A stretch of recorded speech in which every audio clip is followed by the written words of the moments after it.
One day, my sister and my mom called and said, Dad passed away.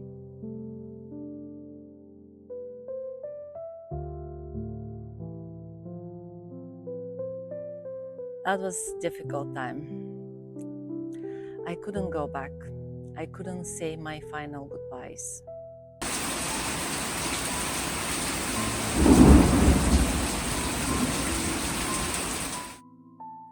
It was a difficult time. But that's how life is. So now I'm trying to spend more time with my mom until I have her, until I can talk to her. And this is the lesson from this video. If your parents are still alive, spend more time with them. Don't take them for granted. They want your company. They love your company. They love you to listen to them. And you will love hearing their stories. I will never forget the stories that they told me.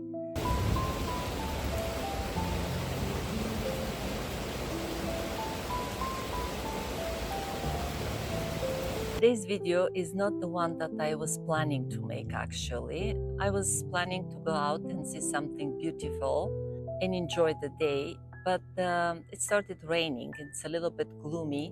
And next week marks 3 years since my dad passed away.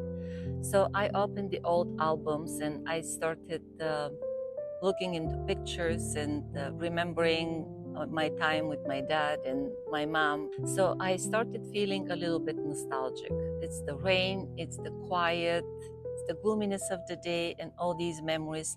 So I've decided to make a video about my parents, how they met, how our family started.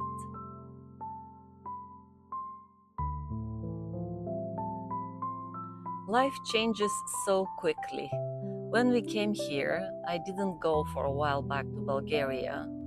And I was always like, there is another year, maybe next year will come, maybe the year after that, maybe we'll spend more time, maybe I will have more time, maybe something will change, so I will be able to spend more time with my parents. Unfortunately, one day it was too late.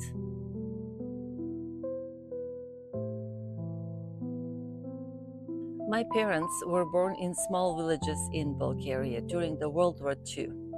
It was a difficult time, and especially for people living in small rural villages in Bulgaria. It was time of poverty and deprivation. It wasn't easy, but their families knew that education is important.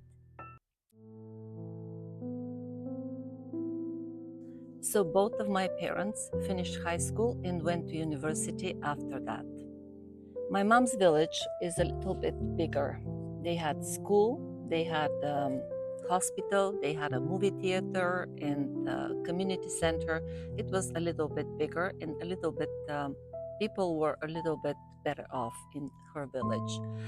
But my dad was born in a very, very small hamlet.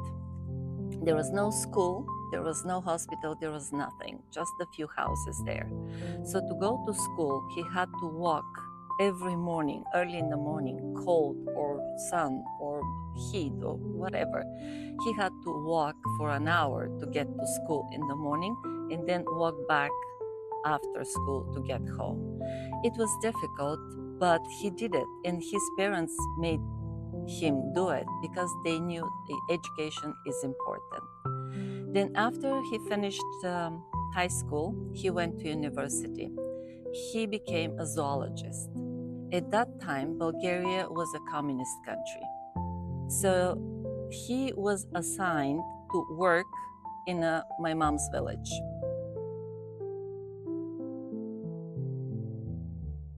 That's how things worked at that time.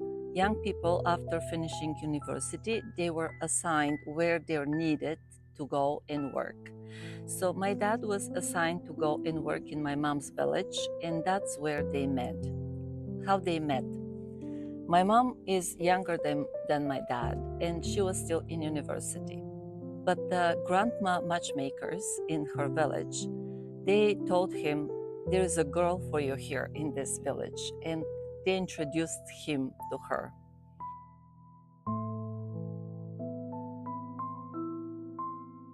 One day, they were in the movie theater. When the movie was showing in these small villages, everybody would go. So my dad was there, and one of the matchmakers was there. So she said, "Here is the girl, a skinny, beautiful girl." Well, girl, she was 20 something years old. She was not like very young girl. It was a love from first sight for my dad. But it took some time until he got the courage and actually asked her out. But she needed to finish her education, her studies. So it took them a few years before they actually got married.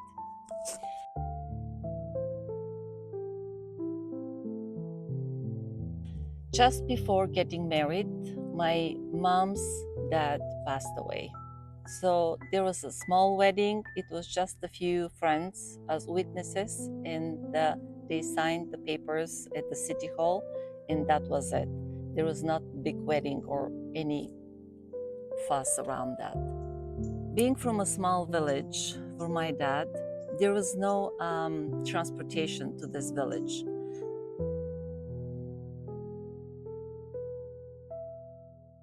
The bus will go by close to the village, but not into the village.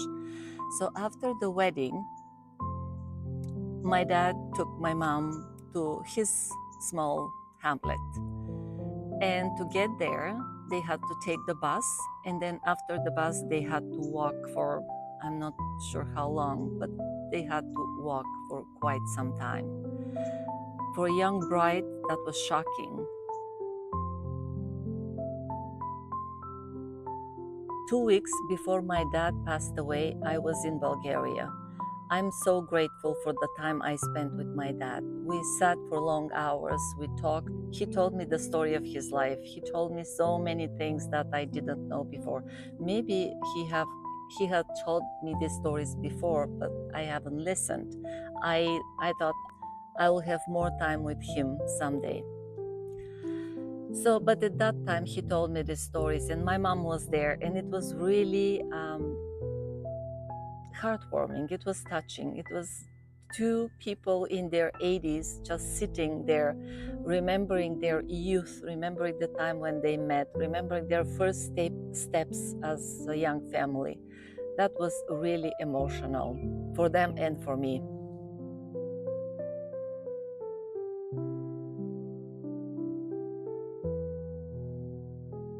My dad was telling me the stories most of the time, but my mom was there correcting him from time to time and telling her side of the stories.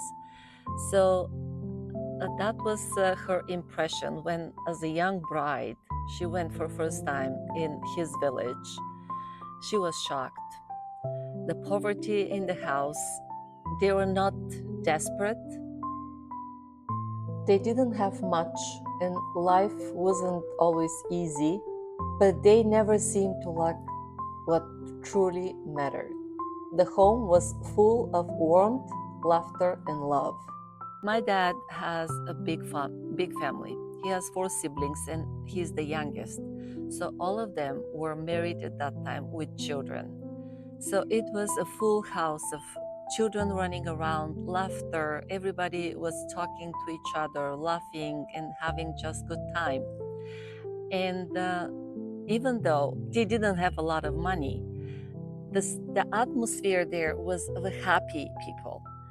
And she felt immediately accepted. Everybody loved her from the very first sight, and everybody took her as part of this family. So she was shocked in a way how difficult these people might live, but the way they welcomed her with open arms and open hearts, so she felt immediately right at home with all of them. It took her another year or two to finish university. My dad was a zoologist and my mom was a chemist. So for chemists, there was no work in the small villages in Bulgaria. She had to go to a bigger town. It's still not a city, but a bigger town at that time. So both of them, they relocated to Lovech. This is my hometown in Bulgaria.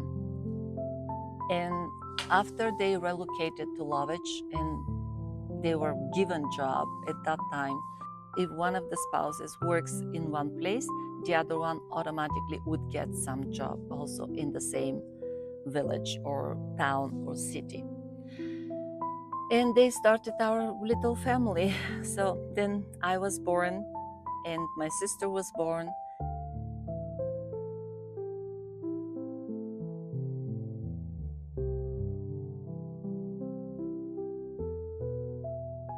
We had happy childhood. Times were easy. People were not so stressed out. You would get a job, you would get some money, not much, but it was enough to raise a family, to have a home, to go on vacations twice a year. So we had a very good childhood. When children are young, they need their parents. So it's kind of you're always there with them because it cannot be any other way. Then you grow up and you think you know everything. And then you start pushing your parents away. And eventually, after some time, you get married, you have your children, and you need your parents again.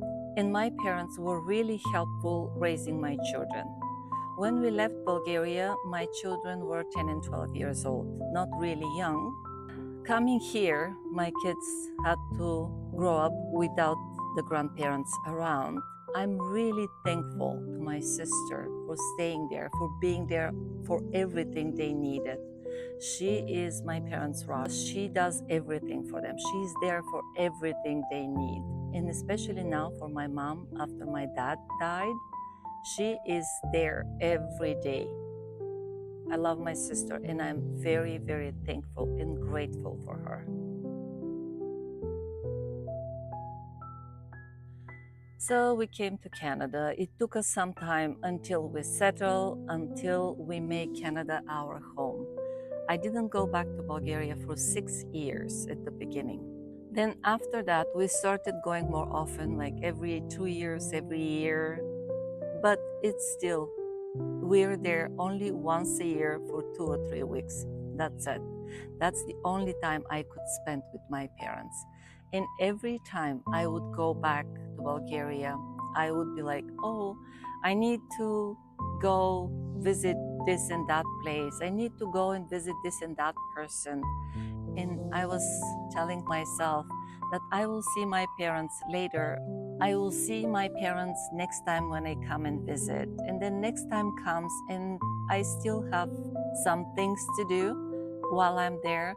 So the time I spent with them was not much, was not enough at all.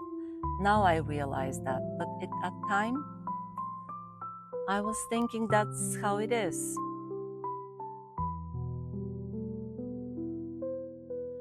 Now I realize the time I spent with them was not enough. I should have spent more time. I should have listened to their stories for longer.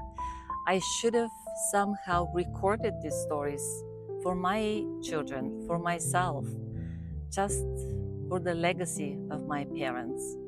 If you don't live that far away, go and visit them just for a cup of coffee, just for a small conversations, just to see them and say, how are you? Looking at the pictures, I realized I'm the way I am just because of my parents. They loved traveling, they loved hiking, they loved being outside, meeting people, dancing. Oh, they loved dancing. So they really loved living their life actively. Even a few months before my dad passed away, he was still going out and meeting people and talking to people. He was calling all the time. He needed people around him. My dad's passing definitely changed something in me. I realize now how precious life is and how we have to appreciate every minute of it. My dad cannot see my adventures now, but because of him, I appreciate every moment in this life. I appreciate a beautiful sunset on sunrise. I appreciate the song of the birds. I appreciate meeting with people. Just every moment in life is precious. I realized that because of my dad. My mom, thankfully, can see my adventures now. She watches my videos and she has my nephew to translate them because she doesn't know English. But she enjoys watching my videos. She enjoys my garden. And even though she's far away from me, she's still kind of with me when she watches this. I love you, Mom. If your parents are still alive, go visit them. Call them right now. Don't wait for the perfect moment.